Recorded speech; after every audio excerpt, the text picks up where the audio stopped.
हरियाणा में लोकसभा चुनाव के लिए दिग्गजों की रैलियां हो रही हैं। खुद प्रधानमंत्री मोदी ने अंबाला और सोनीपत में 2 रैलियां की। अंबाला के चुनावी मंच से प्रधानमंत्री मोदी ने कांग्रेस पर जमकर प्रहार किया। पीएम मोदी ने कहा कि कांग्रेस को महिलाओं से, किसानों से, युवाओं से कोई मतलब नहीं। कांग्रेस को सिर्फ वोट से मतलब है। दिल्ली और हरियाणा में हाथ में झाड़ू लेकर घूम रहे हैं और पंजाब में कह रहे हैं कि झाड़ू वाला चोर है। 1 रैंक 1 पेंशन को लेकर भी पीएम मोदी ने कांग्रेस को घेरा। कांग्रेस पर पूर्व सैनिकों के साथ विश्वासघात का आरोप लगाते हुए पीएम मोदी ने कहा कि 4 दशक तक कांग्रेस पूर्व सैनिकों को 1 रैंक 1 पेंशन के लिए तरसाती रही। इस मौके पर हरियाणा के पूर्व सीएम मनोहर लाल, राज्यसभा सांसद कार्तिक शर्मा समेत तमाम नेता मौजूद रहे। सुनिए प्रधानमंत्री मोदी ने इस रैली में कैसे कांग्रेस को घेरा है। साथियों, कांग्रेस को महिलाओं से, किसानों से, नौजवानों से कोई मतलब नहीं है। कांग्रेस को सिर्फ वोट से मतलब है।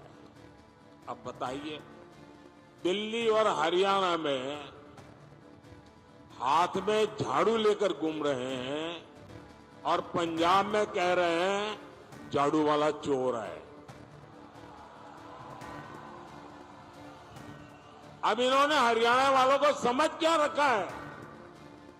भाइयों बहनों, इनके लिए वोट बैंक ही सब कुछ है। अब कांग्रेस के लोग कहते हैं कि एससी, एसटी, ओबीसी का आरक्षण धर्म के आधार पर बांट देंगे। ये दलितों का, पिछड़ों का आरक्षण छीन लेना चाहते हैं। हरियाणा के पूर्व मुख्यमंत्री मनोहर लाल ने प्रधानमंत्री मोदी की कार्यशैली की तारीफ की। उन्होंने कहा कि सरकार को तमाम योजनाएं गरीबों को ध्यान में रखकर बनाई गई हैं और इसका सीधा लाभ गरीबों को मिल रहा है। लोगों को जब आपका नाम आता है तो इतना उत्साह और उमंग उठता है, ऐसा मानते हैं जैसे मोदी जी स्वयं उनके बीच में आकर खड़े हो गए हैं। दुनिया आपकी तारीफ कर रही है, भारत की जनता आपकी तारीफ कर रही है, लेकिन न जाने ये कांग्रेस के लोग आपकी आलोचना लगातार करते हैं, कुछ ना कुछ उल्टा सीधा बोलते हैं। इस प्रश्न का उत्तर मुझे गांव में जाने के बाद मिला। आज ने मोदी जी, जब गांव में कोई कांग्रेस का व्यक्ति किसी गरीब घर में जाता है तो वहां गरीब घर के बाहर दरवाजे पर लिखा होता है प्रधानमंत्री आवास योजना। व्यक्ति पढ़ता है, उसको लगता है कि मुझे अंदर जाकर के अपना प्रचार करना है। जैसे वो अंदर जाता है तो स्वाभाविक है उस व्यक्ति को, घर का वो गरीब व्यक्ति उसको बैठाता है, पानी पूछता है। जब पानी लेके आता था तो उसको आभास होता है कि नल से जल के माध्यम से जो पानी दिया गया है वो मोदी जी के द्वारा दिया गया है। जब वो छत की ओर देखता है तो जब पंखा चल रहा होता है और बल्ब लगा होता है, उस समय फिर से वो परिवार का व्यक्ति याद कराता है कि मोदी जी ने दिया है। और जब वो व्यक्ति चाय पूछता है तो चाय से इतनी चिढ़ है कांग्रेसी आदमी को कि उसकी भ्रुकुटें तन जाती है।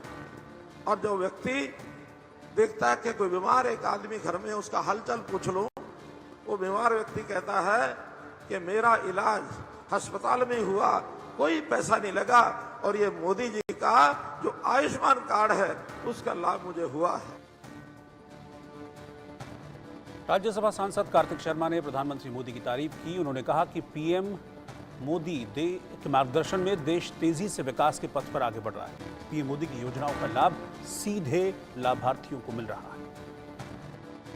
मैं आपके साथ 3-4 बातें जरूर रखना चाहूंगा।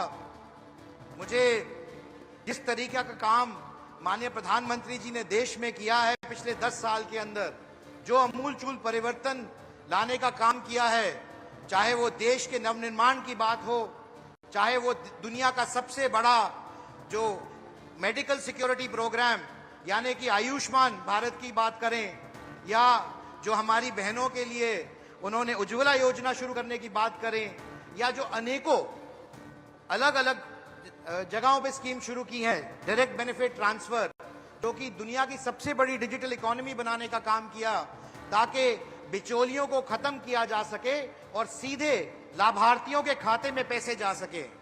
ये सारी व्यवस्था परिवर्तित करने का काम माननीय नरेंद्र मोदी जी ने किया है पिछले 10 साल के अंदर। और यहां पर प्रदेश में हमारे यशस्वी मुख्यमंत्री श्री मनोहर लाल जी के कार्यकाल के अंदर जो अमूलचूल परिवर्तन प्रदेश में हुआ है, चाहे वो इंटरव्यू सिस्टम की कुरीति खत्म करने की बात हो, चाहे आर्थिक तौर पे कमजोर जो भी अन्य समाजों के लोग हैं उनको नौकरियां देने की बात हो, चाहे ये पर्ची खर्ची की सिस्टम खत्म करने की बात हो, एक बहुत ही ईमानदार, साफ छवि की अच्छी सरकार चलाने का काम किया है उन्होंने।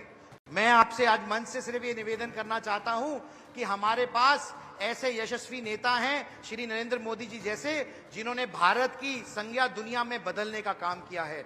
आज भारत को दुनिया में एक अलग नजरिए से देखा जाता है।